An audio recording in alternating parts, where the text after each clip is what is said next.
Gisela Bogart es fundadora y pastora principal de Gate Ministries Santo Domingo, bajo la cobertura del apóstol Tamón Aidú, de quien es representante en Iberoamérica y traductora al español. A continuación, desde Santo Domingo, República Dominicana, la pastora Gisela Bogart. Es para nosotros un gran privilegio poder compartir con ustedes en SEM 2020.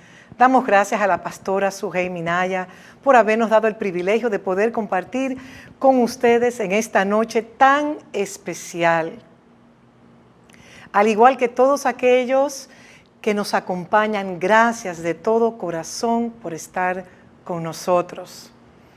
Es mi oración que durante el tiempo que vamos a compartir juntos, nosotros podamos recibir espíritu de sabiduría y de revelación en el entendimiento correcto para que los paradigmas erróneos sean removidos de nuestro entendimiento. Soy Gisela Bogart, pastor principal del Ministerio Gate Santo Domingo, y le traemos salutaciones desde la República Dominicana. Sabemos que estamos viviendo tiempos difíciles, tiempos muy difíciles dentro de la faz de la tierra, pero para la iglesia de nuestro Señor Jesucristo, en el cual tenemos promesas gloriosas, la iglesia se levantará como un faro de luz a iluminar todas las naciones de la tierra. El tema que estaremos tratando con ustedes es la mujer, o sea, el ministerio de la mujer en el nuevo pacto. Y estaré compartiendo muchos versos bíblicos y necesito que ustedes se sientan para poder escuchar lo que vamos a decir. Cuando Dios creó al hombre y creó a la mujer, los creó coiguales, aunque ambos tenían funciones diferentes. Y debemos de tener un entendimiento libre de prejuicios, usos, costumbres y tradiciones para permitir que la iluminación de su palabra pueda alinearnos a nosotros a lo que realmente Pablo quiso decir. Pablo siempre entendió que la mujer era un dispensario de gracia y él la veía como una portadora de gracia, no necesariamente sujeta al género. Pablo ve a la mujer como individuos, como personas, quienes le ayudaron a él en la obra del Señor, quienes le dieron consejos prácticos, quienes le dieron techo, quienes colaboraron con su ministerio. Las mujeres son consideradas en las Escrituras como heroínas, especialmente en los Evangelios, ya que las mujeres tuvieron la distinción de haber visto al Señor resucitado por primera vez. En el antiguo cercano Medio Oriente, tenían una cultura dominada por los hombres, por lo tanto las mujeres estaban marginadas y tratadas más o menos como una propiedad. Ellas eran aptas para realizar diversas tareas mundanas, pero no estaban entrenadas ni para la guerra, ni educadas, ni siquiera podían participar en la corte del rey. Y eran siempre sujetas a roles secundarios. La mujer, por supuesto, tiene la gracia de reproducir hijos, y este fue un poder muy apreciado. A lo largo de la mayor parte de la historia cristiana, los roles de las mujeres en la iglesia han sido comparables a su rol dentro de la cultura existente. Aún hoy en día, para la mujer participar en la vida institucional de la sociedad, les cuesta, y aún en la iglesia no es diferente. Estaremos exponiendo con mayor claridad el pensamiento del apóstol Pablo, quien a su vez ha sido causado de ser machista. No podemos negar la división que existe aún dentro del cuerpo de Cristo con relación a que si la mujer es apta o no para ejercer el rol predominante dentro de una casa de fe como supervisor o dentro de una iglesia, o ejercer cualquiera de los ministerios que Efesios capítulo 4 nos habla. Para descubrir la respuesta, debemos primero pedirle al Espíritu Santo que nos ayude, que nos ilumine.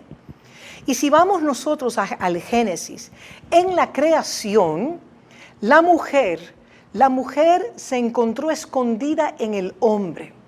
y descubriremos a la luz de las Escrituras qué fue lo que Pablo quiso decirnos en su contexto histórico y conforme la etimología de las palabras que él usó.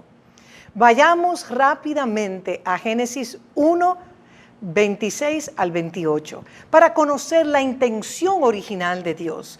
Sabemos que Dios creó al hombre en plural, masculino y femenino, y se les ordenó que se reprodujeran, que llenaran la tierra y que la sometieran.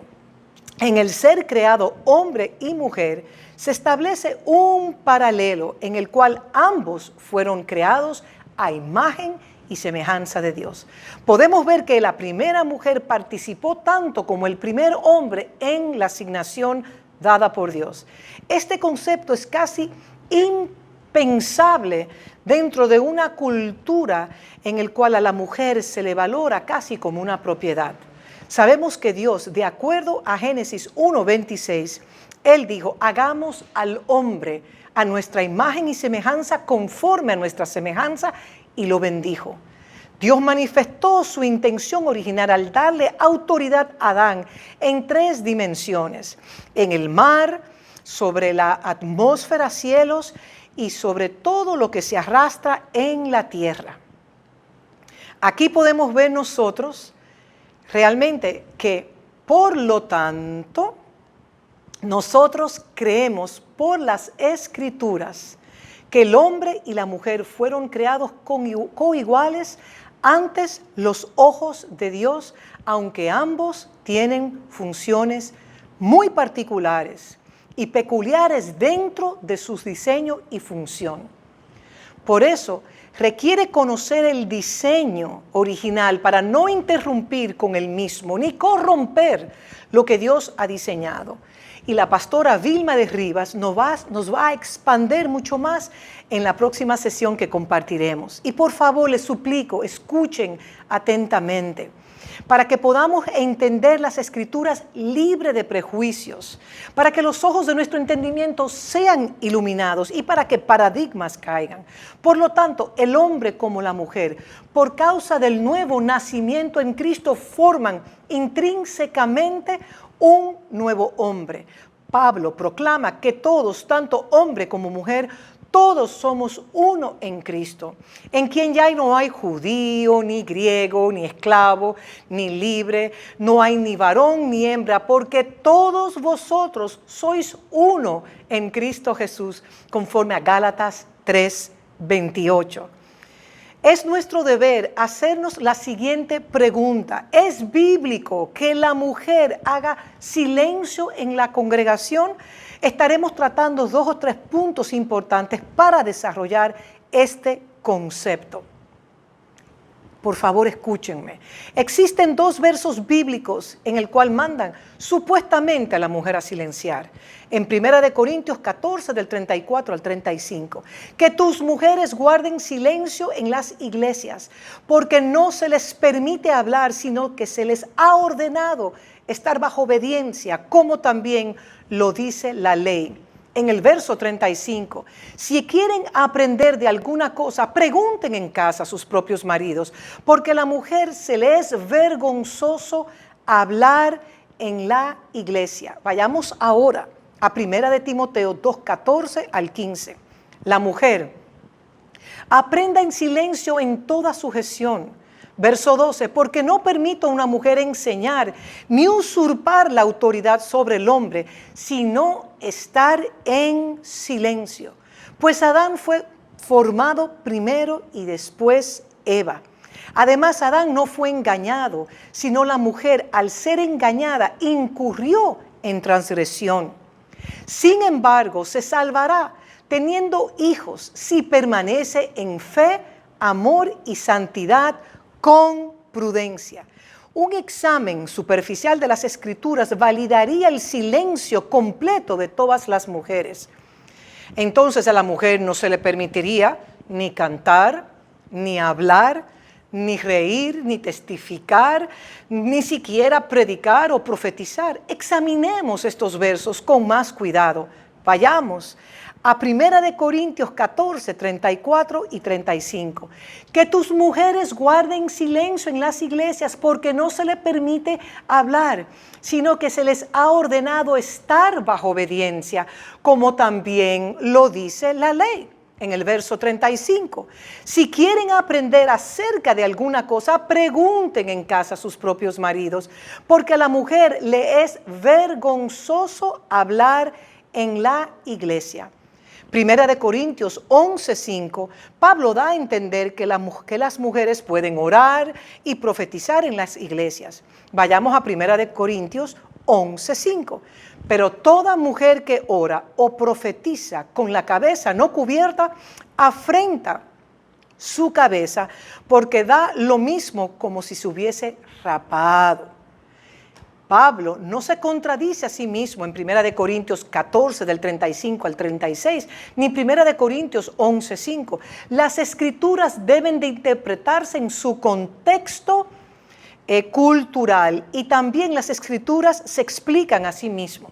1 Corintios 14, 34 habla que tus mujeres no deben interpretarse como una declaración general para todas las mujeres. Aquí Pablo está hablando tus mujeres. El griego para mujeres gune, y gune es un sustantivo femenino. Este es usado tanto para mujer o esposa. Del verso 35 de 1 Corintios 14 nos habla acerca de los esposos, por lo que en este contexto la palabra gune debe de traducirse como esposas. Pablo está aquí hablando de las mujeres casadas de Corinto. Obviamente esto no se debe de interpretar esto se debe de interpretar en el contexto cultural del momento. Observen como en el verso 35 que tus mujeres guarden silencio en las iglesias. El griego para silencio es sigao, y eso habla de guardar silencio y de mantener la paz, entre otras cosas. Que tus mujeres guarden silencio en las iglesias porque no se les permite hablar. En griego el hablar es laleo. Hablar en ese contexto es hablar al azar, como cuando los niños están jugando y tienen conversaciones que hablan como si fuera sin sentido, a diferencia del ego, que tiene otro significado. Entonces podemos decir que las mujeres de Corintias estaban hablando al azar, conversando, charlando, y perturbaban el servicio. Estas mujeres de Corintios venían de un origen pagano, sin educación, y traían ese desorden a la iglesia. Y en ese contexto es que Pablo decía que debían de guardar silencio. Pablo le estaba pidiendo que no perturbaran o interrumpieran el servicio. Las mujeres no se sentaban con los maridos, se sentaban en la parte de atrás y probablemente estaban pidiendo explicaciones a sus esposos e interrumpiendo la enseñanza. En la sinagoga el púlpito estaba en el centro y los hombres se reunían alrededor del púlpito y las mujeres se sentaban en la parte trasera. Por lo tanto, el apóstol Pablo se vio en la necesidad de poner orden, que no perturbaran las reuniones, las mujeres boicoteando las enseñanzas por sus conversaciones descontroladas. Seguimos con 1 Corintios 14, 34, que tus mujeres guarden silencio en las iglesias, porque no se les permite hablar, sino que se les ha ordenado estar bajo obediencia, como también lo dice la ley. La ley ordenaba la obediencia, no el silencio a las mujeres. No hay ninguna ley en el Antiguo Testamento que ordene que las mujeres guarden silencio. El silencio de las mujeres fue impuesto por las tradiciones orales de los judíos y transferido a la iglesia institucionalizada. 1 Corintios 14, 15 declara: si quieren aprender acerca de alguna cosa, pregunten a sus maridos, para que ellas no interrumpieran el servicio, Pablo le estaba pidiendo a las esposas que les hicieran las preguntas a sus esposos en casa, en lugar de gritar y charlar en la iglesia. Si quieren aprender acerca de alguna cosa, verso 35, pregunten en casa a sus maridos, porque la mujer le es vergonzoso hablar en la iglesia. Aquí vemos nuevamente que es vergonzoso para las mujeres perturbar el servicio. Vayamos ahora a 1 de Timoteo 2, del 11 al 15. Veamos el verso 11. La mujer aprenda en silencio con toda sumisión. Muchas de las mujeres en ese momento no tenían educación. Aún las mujeres de Éfeso no se les permitió la educación formal. Los gentiles provenían de una sociedad matriarcal, donde Diana de los Efesios era su diosa. Pablo estaba dando ciertas instrucciones de cómo el aprendizaje debe de tomar lugar. El alumno debe de guardar silencio y en sumisión debe de preguntarle a su profesor. Esto se aplica a todos los estudiantes, tanto hombres como mujeres. El contexto del verso está relacionado al aprendizaje. La mujer debe de estar quieta o tranquila para aprender. Esta no es una declaración general para que ellas guarden silencio en todo momento en la iglesia. Vamos ahora al verso 12. Veamos, verso 12 de 1 de Timoteo 2. Porque no permito a una mujer enseñar ni usurpar la autoridad sobre el hombre, sino estar en silencio. Observen bien, estas no son dos instrucciones, sino una sola instrucción que el apóstol Pablo está dando. Y está relacionado a la enseñanza. La palabra en griego ni es oude, usada en ni usurpar. Oude es continuativo, es continuo. Son proposiciones completas que se conectan una generalmente con otra cláusula, como por ejemplo, también, no, por lo tanto, no, ni siquiera. Entonces, por lo tanto, oude conecta enseñar y usurpar con autoridad en un solo tema, dominación. La mujer no estaba llamada a dominar. Se podría leer 1 de Timoteo 2:12 de la siguiente manera. No enseñes de una manera que usurpe la autoridad. Históricamente habían mujeres en Éfeso quienes bajo la influencia de Diana, la falsa diosa, usurparan la autoridad y habían entrado en las iglesias como falsas maestras. Esto lo vemos en Efesios capítulo 1 y también en Timoteo. Y la palabra griega para enseñar es didasco o instruir. Usurpar la autoridad sobre, en el diccionario, habla de dominación. La palabra no es exousia que se usa, sino que eso habla de la autoridad estructurada de la iglesia. Mujer en griego es gune y hombre es aner. Las mismas palabras se usan respectivamente para marido y mujer.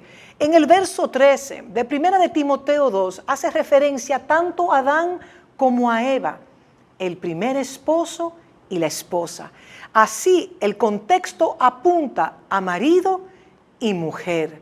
La esposa no debe de usurpar la autoridad sobre el marido.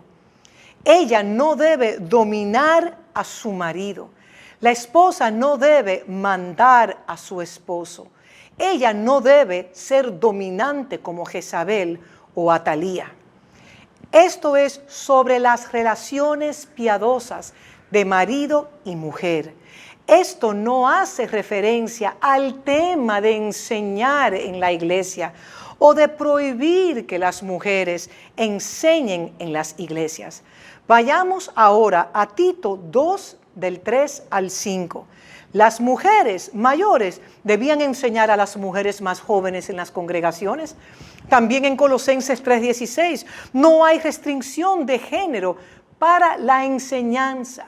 Colosenses 3:16 dice que la palabra de Cristo habite abundantemente en ti en toda sabiduría, y enseñando y amonestando unos a otros en salmos, en himnos y cánticos espirituales, cantando con gracias en sus corazones al Señor.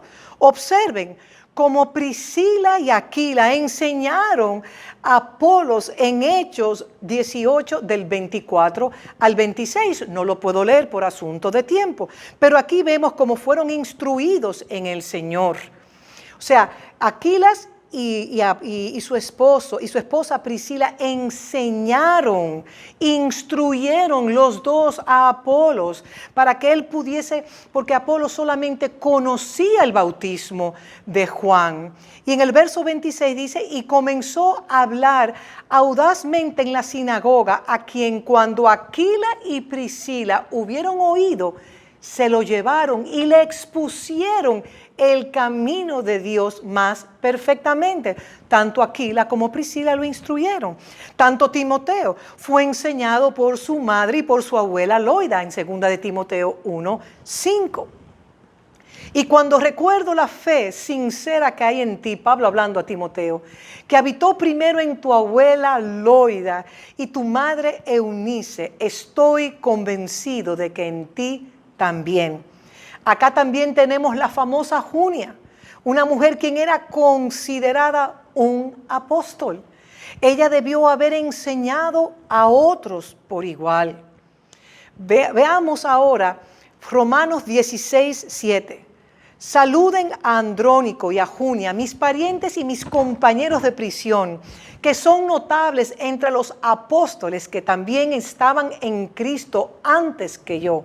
Otras mujeres que colaboraron con Pablo en su ministerio, podemos verlo en Romanos 16, verso 13. Saludos a Trifenia, a Trifosia, que elaboraron en el Señor. Saluden a la amada Persis, que trabajó mucho en el Señor. El trabajo en el Señor podría haber sido también en la enseñanza y en el discipulado. Otra mujer llamada Febe era diaconisa. Ella también podía haber estado. Si ella fuese diaconisa, ¿cómo entonces podía hacer silencio en la congregación? Si nosotros nos vamos rápidamente a Romanos 16, del 1 al 2, te encomiendo a ti a Febe, nuestra hermana, quien es sierva de la iglesia que está en Cencrea. Que la recibas en el Señor como santos y que la ayudes en todos los asuntos que ella necesite de ti, porque has sido una socorrista de muchos y de mí mismo también. También tenemos la señora elegida, que fue probablemente la líder de una casa de fe o una pastora. Podemos ir a 2 de Juan 1:1. El anciano, a la señora elegida y a sus hijos, a quienes yo amo en verdad. Y no solo yo, sino también todos los que han conocido la verdad. En 2 de Juan 1:4 también podemos ver, me alegro mucho al hallar de entre tus hijos a quienes andan en la verdad conforme al mandamiento que hemos recibido del Padre. Juan se regocijó porque sus seguidores estaban caminando en la verdad, obviamente siendo enseñados por ella. Veamos ahora lo que Pablo nos dice en 1 de Timoteo 2:13 al 14. Porque Adán fue formado primero y después Eva. Y Adán no fue engañado, sino que la mujer, siendo engañada, incurrió en la transgresión. Adán tenía más experiencia que Eva. Escuchen bien lo que voy a decir. Él debió haber enseñado a su esposa, pero permaneció en silencio. Verso 14. Además, Adán no fue engañado, sino la mujer, al ser engañada, incurrió en transgresión. La mujer fue engañada, y si Adán estaba con ella, ¿por qué Adán no hizo nada? ¿Por qué Adán guardó silencio? Y me acuerdo cuando Moisés golpeó la roca y Aarón guardó también silencio, y ese silencio también que produjo que también Aarón recibió su castigo. Y cuando la mujer vio, volvemos a la mujer, que el árbol era agradable a los ojos y que deseaba tomar de ese árbol para recibir sabiduría. Y ella, por tanto, comió y le dio a su marido, y él también comió. Es cierto que la mujer fue engañada, indudablemente, pero Adán pecó a sabiendas y guardó silencio. Ambos estaban en transgresión, ambos pecaron y ambos experimentaron la consecuencia de la caída del mismo tiempo. La mujer cayó en ignorancia porque Adán no le enseñó a su esposa. Por lo tanto, Pablo está amonestando a los maridos que enseñen a sus esposas, y las esposas deben de también aprender en sujeción. Él está advirtiendo a los esposos que no cometan el mismo error que Adán cometió. En 2 de Juan 1:15, sin embargo, será salva teniendo hijos si permanece en fe, amor y santidad con toda prudencia. Las mujeres no se salvarán simplemente con la maternidad. Ellas se salvarán de la misma manera que todos los demás, solo por la gracia, solamente a través de la fe en Cristo. En 1 de Timoteo 2:15, sin embargo, las mujeres se salvarán teniendo hijos si confían en Jesucristo y si aman a los demás y viven en modestia y santidad. Leí de la Nueva Traducción Viviente, del lenguaje actual. Las mujeres pueden hacer todas las cosas a través de Cristo, quien las fortalece. Las mujeres ya no están en Adán. Nosotros, las mujeres, estamos en Cristo, y todo, tanto varón y hembra, solo encuentran la salvación en Cristo Jesús. Vamos a Gálatas 3:28. No hay judío ni griego, no hay esclavo ni libre, no hay hombre ni mujer, porque todos ustedes son uno en Cristo Jesús. No hay hombre ni mujer en Cristo. Pablo dijo que no conociera a ninguna persona desde un punto de vista mundano, o sea, según la carne. 2 de Corintios 15:16. La gracia quíntuple no es tampoco específico de género. Los líderes pueden ser mujeres. Las mujeres son coherederas de la gracia, lo declara 1 de Pedro 3:7. Los seguidores de Cristo son partícipes de la gracia y no de género. Ellos siguen al Cristo en la persona, sea varón o sea hembra. Por lo tanto, las mujeres pueden ser líderes, pueden ejercer cualquiera de los ministerios de Efesios capítulo 4, y pueden ser padres espirituales de una casa de fe, pueden ser hasta pastores. Los dos pasajes anteriores que restringen a las mujeres no se pueden aplicar de manera consistente y uniforme. La iglesia es la familia de Dios, ya sea que se reúnan en sus casas de familias biológicas, o en un edificio grande, o en el garaje, o en cualquier lugar. Algunos expositores argumentan que Jesús nombró a 12 hombres como apóstoles. Por lo tanto, el dominio del apostolado pertenece solo al varón. Contestaría eso diciendo que los 12 eran judíos. ¿Significa eso que el dominio del apostolado entonces pertenece solo a los judíos? El silencio de Cristo sobre el tema de las mujeres en el liderazgo no debe de ser mal interpretado. Jesús también guardó silencio sobre el tema de la esclavitud humana. Él estableció principios eternos para la transformación radical del corazón humano y esperaba que su iglesia eliminara todas las formas de opresión o de prejuicio. Él estableció el principio de sanidad y dejó su iglesia para que sanara todo lo torcido, todo lo desalineado del cuerpo. La ausencia de mujeres en el liderazgo no estaba destinada a ser atemporal. Esto fue atemporal como varios temas en la iglesia primitiva. Por ejemplo, ir a Jerusalén natural para celebrar las fiestas, la cobertura de la cabeza por las mujeres, saludarse con un beso santo y la esclavitud. Pablo les dice a los esclavos que deben someterse a sus amos en 1 de Timoteo 6:1. La carta a Timoteo abordó problemas específicos en Éfeso en 1 de Timoteo 1 y nunca debió aplicarse como principios generales para todas las iglesias. Además, Jesús vivió en una sociedad patriarcal judía que no reconocía la unidad del marido y la mujer. Todas las culturas son inherentemente pecaminosas. Él dejó a los apóstoles del futuro para desmantelar la degradación de las mujeres, justo como el tema de la esclavitud años después de la cruz. María Magdalena fue la primera mujer en ver al Señor resucitado. Jesús la envió a los apóstoles como el primer testigo de la resurrección. Obviamente, Él elevó la posición de las mujeres por encima de todas las leyes judías y romanas, lo que ignoró el testimonio de cualquier mujer.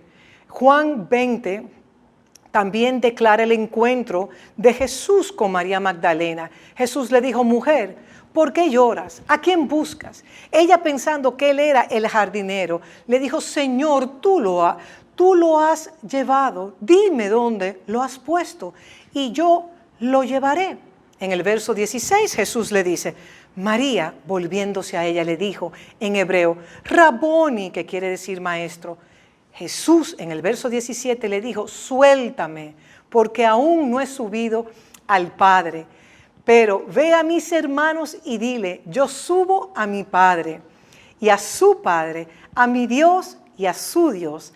Los tradicionalistas nos informan que una de las señales del apostolado es ver a Jesús en 1 Corintios 1:9.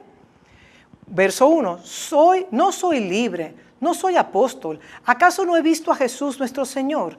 ¿No son todos ustedes mi obra en el Señor? Pues bien, María Magdalena vio al Señor Jesús. No podemos negar que en el cuerpo de Cristo existen muchas madres e hijas que han sido de una gran bendición para muchos ministerios. Algunas de estas mujeres que ejercen la función de pastores o de padres espirituales tienen aún hoy en día sus propias redes ministeriales y que llegan a todas las naciones. Y muchas de estas mujeres enseñan a cada hombre cada semana.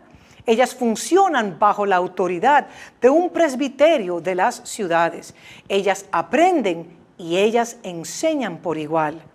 Las mujeres somos partícipes de la gracia y no del género. Y podemos concluir viendo en Hechos 2, 17 al 18.